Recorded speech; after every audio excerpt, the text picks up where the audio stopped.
సకల జనావళికి ఆదర్శము సంఘము సంఘము పరమవరునికి వధువుగా సాదృశ్యము సంఘమే సంఘమే సకల జనావళికి ఆదర్శము నీ ఆత్మీయత అనురాగమే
ఇంకా మూడవ ఆయన దగ్గరికి వద్దాం.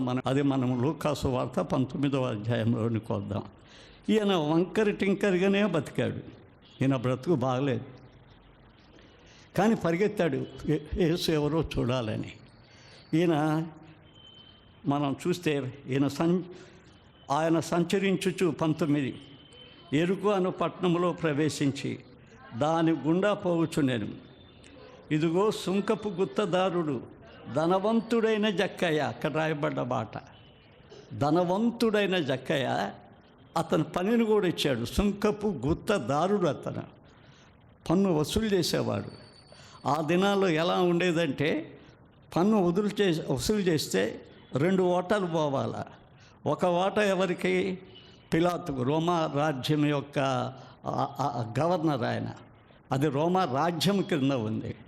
సామంతపు రాజులు ఉన్నారు, హేరోదుకు ఒక కోట పోవాలి. ఈ 2 కోటాలను తీసి తనకొక కోటను సంపాదించుకునేవాడు. చూసారా ప్రజలు ఎంత బలహీనులు అయిపోతారు. వారి మీద పన్ను మూడు రీతులైన పన్ను పడుతుంది కదా. వాడు ఒక జలగ ఏం చేస్తుందంటే, ఒక శరీరంలోనికి వస్తే నీళ్ళలో ఉంటాయి జలగలు. ఒకసారి నా దగ్గర కూడా ఎక్కినాయి, పీకేసా. జలగ ఏం జరుగుతుందో తెలుసా?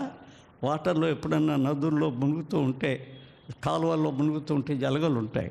అవి రక్తాన్నంతా పీల్చేస్తాయి, నీ శరీరంలో ఉన్న రక్తాన్ని అంతా పీల్చేస్తాయి. అలాంటి జలగ, ధనం అనే రక్తాన్ని తాగే జలగ మనుషుల రక్తాన్ని పీల్చేస్తూ ఉంది. అతనికి మనుషుల రక్తాన్ని పీల్చేస్తుంది. కానీ ఆయనకు జరిగిన ఒక గొప్ప ఆశ్చర్యమైన కార్యం ఏంటంటే, అంత ధనవంతుడై, అంత జక్కయ్యగా, ఎరుకోలో పేరుండి ధనవంతుడని, గుత్తపుదారుడై, మంచి ఉద్యోగం. అప్పుడు అది రోమా ప్రభుత్వంలో మంచి ఉద్యోగం. అటు రోమాతో ఇటు సామంతరాజుల దగ్గర చేసే పని. అంత ఉద్యోగస్తుడై అతను ఏం చేశాడో తెలుసా? ఆ ధనము వలన ఒకవేళ విసుగు చెందాడేమో, అది విస్తారంగా రావటం దేనికి ఉపయోగించలేకపోతుంది. ఇండ్లు కట్టుకుంటే 10 ఇళ్ళు కట్టుకోవచ్చు, దాచిపెట్టుకుంటే 10 కోట్లు దాచిపెట్టుకోవచ్చు. చనిపోతే ఎట్లా అనేది ఆలోచన వచ్చి ఉంటుంది. చనిపోతే అట్లా ఇదంతా వస్తుందా? లోకాలో ఒకటి అడుగుతాడు ఆయన, లూకా సువార్త 12వ అధ్యాయంలో, నువ్వు సంపాదించినవి ఎవరు అంటాడు ఆ ధనవంతుడు వెరివాడిని. నా ప్రాణమా తిను తాగు సుఖించు అంటే, ఒరే నువ్వు సంపాదించినవి ఎవరి అవుతాయరా? నీ బిడ్డలు ఎట్టే అవుతాయి? నువ్వు వెళ్ళిపోయిన తర్వాత ఆ డబ్బు ఏమవుద్ది? ఎవరివి అవుతాయి అని అడుగుతాడు దేవుడు ఆయన్ని. తర్వాత రెండో ప్రశ్న కూడా చూస్తావా? నీ కోసం వారు వచ్చున్నారా సైతాన్లు, నేను మోసం చేసి నేను ఆడించిన వాళ్ళు వచ్చున్నారు నిన్ను నరకానికి తీసుకెళ్ళటానికి. రెండో మాట అడుగుతాడు. కాబట్టి ఇక్కడ ఈ ధనవంతుడు అటలేడు. ఈ ధనవంతుడు ఏమనుకుంటున్నాడు అంటే, యేసున్నాడు, ఆ యేసుని చూడాలా, ఆయన రక్షకుడు. తనకు యేసుని గురించి అన్నీ సేకరించుకున్నాడు. ఏం సిగ్గుపల్లా. ఒక ధనవంతుడు ఆ ఊళ్ళో జమీందారుగా బతుకుతున్న వ్యక్తి రోడ్డు మీద పరిగెత్తుతుంటే ఎంత అవమానంగా ఉంటుంది. ఆ అవమానాన్ని కూడా ఏ తలంచాల. పుట్టివాడైనందువలన పరిగెత్తిపోయి చెట్టు ఎక్కేశాడు. యెరూషలేములోకి చాలామంది పోయారు మన వాళ్ళు. అందరూ ఆ చెట్టు చూసిన వాళ్ళే. ఆ చెట్టు కోడల్లో ఉంటుంది, 4 గోడ దారుల మధ్యలో ఉంటుంది. దాని చుట్టూ ఇది కట్టేశారు. ఆ కొమ్మ మీద కూర్చున్నాడు. అతను కూర్చొని చూస్తూ ఉన్నాడు. ఎట్టో యేసుప్రభు ఎంత చూడాలనే ఆశ ఆయన. కానీ యేసుప్రభు ఏం చేశాడో తెలుసా? డైరెక్ట్గా ఆయన దగ్గరికి వచ్చేసాడు. దేవుడు డైరెక్ట్గా వస్తాడు కదా. బ్యాప్టిస్ట్ చర్చికి వస్తాడా? ప్రభుదాస్తో వస్తాడా? లేకపోతే ఇంకొక విశ్వాస గుడికి వస్తాడా? పెంతెకోస్తు గుడిలో దేవుడిని కలుసుకోవచ్చా? నువ్వు ఎక్కడికి పోయినా దేవుడిని కలుసుకోలేవు. నువ్వు హృదయంలో దేవుడు లేకపోతే నువ్వు ఎన్ని గుడిలో అయినా కలుసుకో. చూడు, ఒక సీసాకు మూత పెట్టాం. ఆ మూత పెట్టి గ్లాస్ నీళ్ళలో మునగదు, చెమ్ము నీళ్ళలో మునగదు, సముద్రం వేసులో కూడా మునగదు. నీళ్ళు ఎక్కువే ఉంటాయి కానీ దానికి ఉన్న మూత వలనది ఎక్కడ మునగదు. ఈయన యేసు కావాలని ఆశించాడు. యేసు మీద ఆశ లేకుండా ఎన్ని గుళ్ళు తిరిగినా, ఎన్ని తీర్థాలు తీసుకున్నా, ఒకవేళ కోడూరు పోయినా, నాగపట్నం 100 సార్లు పోయేవాళ్ళు ఉంటారు. నాగపట్నంలో దేవుడు దొరుకుతాడు అనుకుని పోతారు. ఎక్కడికి పోయినా దొరకడు ఆయన. గుళ్ళల్లో దొరికేవాడు కాదు, మనుషులు ఇవ్వగలిగిన వాళ్ళు కాదు. మీ హృదయం రావాలి. హృదయ శుద్ధి గల వారు ధన్యులు, వారు దేవుణ్ణి చేర్చుకుంటారు. ఆయన గురించిన ఆశ, ఆపేక్ష నీకు హృదయంలో రావాలి. ఆ పడుచువాడైన యవనస్తుడికి ఆశ, ఆపేక్ష ఉంది, కానీ కత్తిరిస్తే ఒప్పుకోడు. తన ధనాపేక్ష తీసేస్తే ఒప్పుకోడు. ఈ జక్కయ్యకి ఏందో తెలుసా? ఏది పోయినా నేను యేసుని చూడాలి, నాకు యేసు కావాలా కదా. అతనిలో కలిగిన ఒక మలుపు, అతనిలో కలిగిన దేవుని పిలుపు, ముందు అతనిలో దేవుని యొక్క మలుపు వచ్చింది, పిలుపు వచ్చింది, తన జీవితంలో మలుపు వచ్చింది. చూసారా? యేసు అక్కడికి వచ్చి జక్కయానంగానే బెత్తరపోయాడు. ఏంటో తెలుసా? ఈయనకి ఎట్ట తెలుసు? సర్వశక్తిమంతుడు ఆయన, సర్వజ్ఞాని, సర్వవ్యాప్తి, సర్వ సృష్టిలో ఉన్న ప్రతి ఒక్క పేరు ఆయనకి తెలుసు, ప్రతి ఒక్క పేరు ఆయనకి తెలుసు. ఈ ప్రపంచంలో ఉండి గుళ్ళకపోతున్న వాళ్ళందరూ కూడా తెలుసు ఆయనకి. వాళ్ళందరినీ కూడా చూస్తాడు. మళ్ళీ ఎప్పుడు నేను అదే కీర్తన చూపిస్తాను, ఎందుకంటే మీకు గుడికి వచ్చినప్పుడు ఒక విధమైన మనసు రావాలని, దేవుని మీదనే కానీ బయట రాకూడదు అని చెప్పి నేను పదే పదే పదే చెప్తున్నా. ఎందుకంటే పదే పదే చెప్తున్నానంటే అది మోస్ట్ ఇంపార్టెంట్. గుళ్ళోకి వచ్చి ఎగిరితే దేవుడు కనబడు, గుళ్ళోకి వచ్చి ఉపవాస ప్రార్థన కొంగ జపం చేస్తే కొంగ భక్తి కనపడు. దేవుడు కావాలని నేనే ఆపేక్షిస్తున్నానని అందరికీ నేను పరిశుద్ధుని కనపడటానికి నటించిన కనపడ్డు. ఆయన చూస్తూనే ఉంటాడు. నువ్వు ఎంత నటిస్తున్నావో ఆయనకి తెలుసు, ఎంతగా నీ జీవితం పాడైంది కూడా తెలుసు ఆయనకి. చూడు 11వ అధ్యాయం 4లో ఏమంటాడు? యెహోవా తన పరిశుద్ధాలయంలో ఉన్నాడు, యెహోవా సింహాసనం ఆకాశమందున్నది, ఆయన నరులను, భూలోకంలో ఉన్న నరులందరినీ ఆయన కంటికి దాగగలిగిన స్థలం కూడా లేదు వాడికి తెలుసు. ఇంకా ఏమంటాడు చూడండి, తన కనుదృష్టి చేత ఆయన వారిని ఆయన కౌంట్ వేస్తాడు. మన దేవుడు తూచే దేవుడు. నేను భక్తి ఉందంటే నమ్మే దేవుడు కాదు ఆయన. నేను నీ భక్తునేనా అని ప్రార్థన చేసిన కూడా నమ్మడు ఆయన, తెలుసా? ఆయన బెల్జార్ కాలంలో తూచాడు తాసుతో, నువ్వు తగ్గిపోయావు అని చెప్పాడు. ఆయన మన జీవితాన్ని తూచేవాడు, మన జీవితాన్ని చూచేవాడు. ఆయనకు మరుగైనది ఏదీ లేదు. ఇక తెలుసు, జక్కయ్యకి విరక్తి చెందాడు. జీవితం అంటే సంపాదించి దాచిపెట్టడం కాదు. జీవితం కంటే ఒక రక్షకుడు కావాలి. జీవితం అంటే ఇంకొకటి ఉంది. చూసారా? ఆ దొంగ మారు మనసు పొందినప్పుడు ఏం జరిగిందో సెలవులో దొంగకి ఇంకొక రాజ్యం ఉంది. ఆ రాజ్యం నిత్య రాజ్యం. ఆ రాజ్యంలో నాకు చీటు కావాలి. ఈ రాజ్యంలో దొంగతనం చేశా, నాకు ఆ చీటు దొరకదు, అది యేసుప్రభు ఇస్తాడు అని అతనిలో పశ్చాత్తాపం కలిగినప్పుడు వెంటనే మాట్లాడు, చెప్పండి, నీ రాజ్యంలో అంటాడు, నేడే నువ్వు పరదేశంలో ఉంది అని వేసి అంటాడు. ఆయనకు నీ రాజ్యంలో చోటు కావాలని ఆశించి ఆపేక్షించాడు. కానీ ఆయన జీవిత మార్పు వలన దాన్ని పొందేశాడు. ఇక్కడ ఈయనేం జరిగింది? ఇంటికి వచ్చేసాడు. ఇంటికి రమ్మంటే ఇంటికి వచ్చాడు. ఇంటికి రమ్మన్నప్పుడు ఇంటికి రమ్మని చెప్పడం కూడా ఒక ధనవంతుడు దొంగ సొమ్ము ఇంట్లో పెట్టుకున్నవాడు ఎంత బాధ అన్నీ దేవుడు చూస్తున్నాడు. అతనికి బాధ కదా. చాలామంది ఇంటికి వస్తానంటే వద్దంటారు కదా. వాళ్ళ ఇంట్లో ఏదైతే చూస్తామని వాళ్ళు చాలా ధనవంతులు అనుకుంటామని కదా. ఒక పెద్ద ఆఫీసర్ వచ్చి మీ ఇంటికి వచ్చి చెక్ చేస్తానంటే ఏమంటాడు? రావటానికి ఇష్టపడ్డు కదా. ఈయన దేవుడు అని తెలిసినవాడు నా ఇంటికి వస్తే ఎన్ని చూస్తే మళ్ళీ నన్ను చెడ్డగా అనుకుంటాడని అనుకోడా. కానీ జక్కయ్య రమ్మన్నాడు. జక్కయ్య ఆ ఇంటికి ఆశీర్వదించాడు. యేసుప్రభు ఆ ఇంటిలో కాలు పెట్టిన వెంటనే ఏం చేశాడో తెలుసా? ప్రభుత్వం చెప్తున్నాడు, సగమాస్తి పేదలకు పంచుతా. నేను ఎక్కడైతే అక్రమంగా తీసుకున్నానో వారికి అంతా 4 వంతులు ఇస్తా. వెంటనే ప్రభు అంటాడు, నీ ఇంటికి రక్షణ వచ్చింది, నువ్వు కూడా అబ్రహాం కుమారుడివే. చూచారా? పడుచువాడు ఆ భాగ్యం పొందలేకపోయాడు. ఎలీషా అంటే పెద్ద సేవకుడు ఆయన. ఏలియా కంటే 2 అద్భుతం సేవ చేసినవాడు. ఆ సేవకుడు దగ్గర ఉన్న గెహజ దారి తప్పాడు. ఆ సేవకుడి దగ్గర ఉన్నాడే కానీ దారి తప్పాడు. దారి తప్పి ఏం చేశాడు? ధనం కోసం పరిగెత్తాడు. ఆ ధనం కోసం పరిగెత్తాడు. ఎవరో వచ్చారు ఆయన దగ్గరికి, ఎలీషా దగ్గరికి, వారికి ఇవ్వాలంట, ఇప్పించాలంట. ఎప్పుడైతే ధనాపేక్ష ఉంటుందో అబద్ధాలు 100 పుట్లు పుడతాయి. అబద్ధ జనుకుని పుత్రులం అవుతాం మనం. అబద్ధ జనుకుని పుత్రికలం అవుతాం మనం.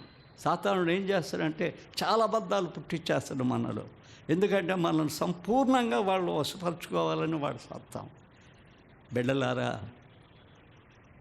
ఈ సంవత్సరం నువ్వు ప్రవేశించిన సంవత్సరం సాతానుడు నిన్ను శోధించిన, సాతానుడు ఏ విషయంలో శోధించినా, ఈ విషయంలోనే కాదు ఏ విషయంలో చూసినా దేవుడు వాక్యం మనకేం చెప్తుందంటే చాలా మంచి భాగం మనకు చెప్తుంది. మళ్ళా తీద్దామా మనం హెబ్రీ పత్రిక 12వ అధ్యాయం. ఇంత గొప్ప సాక్ష్య సమూహము మేఘముల మీద ఆవరించి ఉన్న ఎంత మంచి ఏదో తెలుసా, 11వ అధ్యాయంలో రాయబడ్డ విశ్వాస వీరులందరినీ చూపిస్తున్నాడు. బిడ్డ చూసావా ఎంతమంది నీకంటే ముందుగా వెళ్ళిపోయారు? నువ్వు ఈ సంవత్సరం బ్రతుకున్నావు. చూసారా ఎంతమందో ఈ భూలోకాన్ని వదిలిపెట్టిపోయారు, భక్తులు పోయారు. వాళ్ళు ఏ ఆశతో వెళ్ళిపోయారో చూసావా? వారి విశ్వాసం ఎలా ఉందో చూసావా? అబ్రహాం అబ్రహాం అబ్రహాం అని కలవరిస్తారు. అబ్రహాం విశ్వాసులకు తండ్రి అంటారు. అబ్రహాం మాకు కూడా తండ్రి అంటాం. అబ్రహాం అన్ని జాతుల వాళ్ళకు తండ్రి, విశ్వాసానికి కర్త ఆయన దేవునికి స్నేహితుడు, అన్ని జాతుల వారికి తండ్రి. ఆయనలో ఉన్న విశ్వాసాన్ని దేవుడు చూడు ఎట్ట చూశాడు, ఇంత గొప్ప సాక్షి అన్నాడు కదా. అబ్రహాం ఏమనేవాడంటే, దేవుడు దేనికి శిల్పియో నిర్మాణకుడు ఆ పరపులోక పట్టణం వైపు చూస్తూ జీవించాడు. మనల్ని క్రీస్తు వైపు చూస్తూ పరిగెత్తమన్నాడు. లోకం వైపు కాదు, ధనం వైపు కాదు, ఆశల వైపు కాదు, యేసు వైపు చూడాలి. ఈయన ఏం చేశాడో తెలుసా? ఆ పరలోకం వైపు చూస్తూ నేను అక్కడికి వెళ్తా, అక్కడ ఉంటా, అది నాది.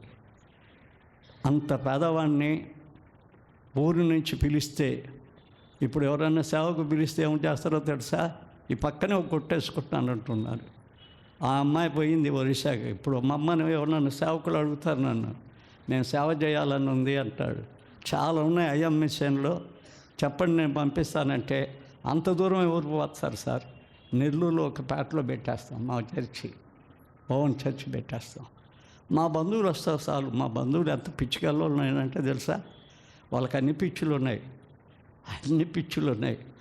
వాళ్ళు క్రైస్తవులు గుడికి వస్తారు కానీ అన్ని పిచ్చులు ఉన్నాయి. మా వాళ్ళు మా దగ్గర రాకుండా అడిగిపోతారు, మాకు సందా వేయకుండా అడిగిపోతారు, మేము బతకకుండా అడిగిపోతాం. మా వాళ్ళు బతకతో మేము చూడాలనే కదా వాళ్ళ ఆశ. యేసుక్రీస్తు నమ్మిన వాళ్ళు కాదు కదా వాళ్ళు, మతాన్ని నమ్మిన వాళ్ళు, కులాలను నమ్మిన వాళ్ళు. వాళ్ళ మధ్య కదా మేము ఉండేది. మేము దాన్ని ప్లస్ పాయింట్ చేసుకుంటాం. మేము బయటకు పోవాల్సిన అవసరం లేదు.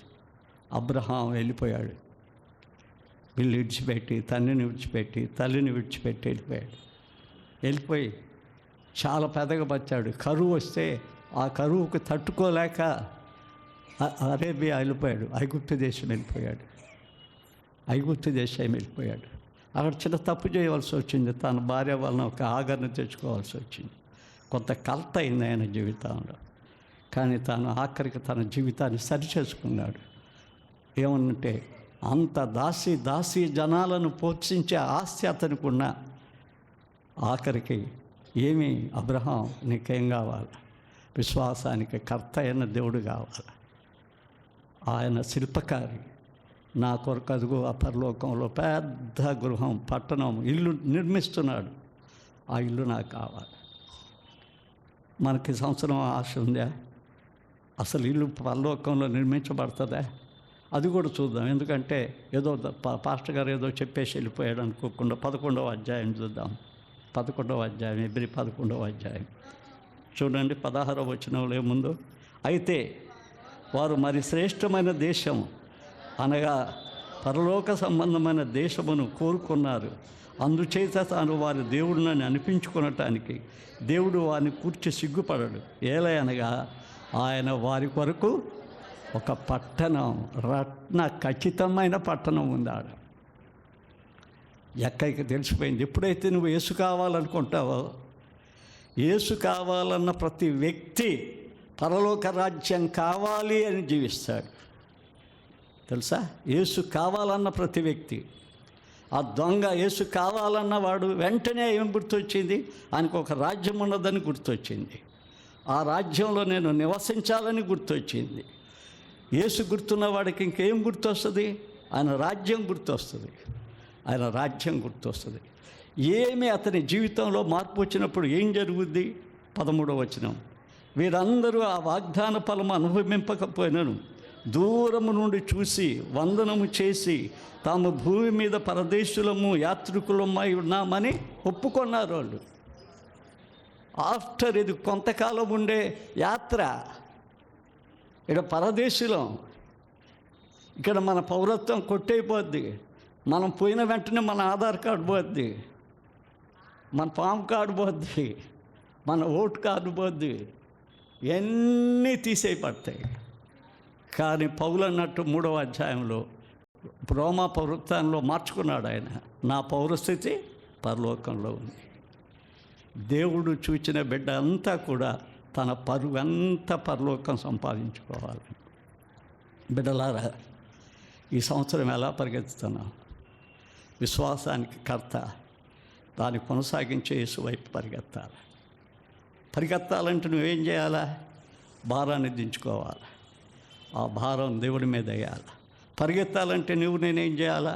సులభంగా చిక్కులు పెట్టే వాటిని విడిచిపెట్టాలి. సులభంగా చిక్కులు పెడతాయి, చాలా సులభంగా చిక్కులు పెడతాయి. నేను అక్కడ పెయింటింగ్కి పోతా, ఎంత వస్తాయో డబ్బులు అనుకుంటా, నేను డబ్బుల కోసం పోయినట్టుంటుంది కదా, కాబట్టి మన జీవితంలో మనం నేర్చుకోవాల్సింది ఏంటి అంటే, యేసు మనకు కావాలి. ఆయన మన గురి. ఈ సంవత్సరానికి మన గురి యేసు. ప్రార్థన చేసుకుందాం. పరిశుద్ధుడమైన మా గొప్ప ప్రభా, నీ దివ్యమైన పాదాలకు వందనాలు చెల్లిస్తున్నాం. మరి ఒక సంవత్సరంలో మొదటి ఆదివారం ఉన్నాం. ఇదిగో తండ్రి, మేము ఒక మైలురాలి దాటేసి పరిగెత్తుతున్నాం. గురి వద్దకు పరిగెత్తాలి. మేము విశ్వాసానికి కర్త అయిన గురి వద్దకు పరిగెత్తాలి. ఆ పడుచుబాని వేషధారతరం మాకు తీసేయి. అట్లాంటిది ఉందేమో. గహజా లాంటి స్వభావం మాకుండి మా గృహాలకి పనికిరాని జబ్బును, పనికిరాని సమస్యలను తెచ్చిపెడతామేమో. తన అన్నిటి తీసివేసి చెడిపోయి వంకర బ్రతికి మారు మనసు పొంది క్రీస్తుని చూడాలని పరిగెత్తిన ఆ పరుగు మాకు దయచేయండి. ఈ సంవత్సరం క్రీస్తు కొరకు, ఆయన సేవ కొరకు, ఆయన సువార్త చాటించడానికి, ఆయన రక్షణ ప్రణాళికను సవి చుట్టడానికి, ఆయన ద్వారా నా ఇల్లు రక్షించబడటానికి, నా బిడ్డలు రక్షించబడటానికి కృప చూపించి మా పరుగు పందెం మాతో ఉంచమని, నీ కొరకు పరుగునెత్తునట్లు సహాయం చేయమని క్రీస్తు పేర వేడుకుంటున్నాము తండ్రి. ఆమేన్.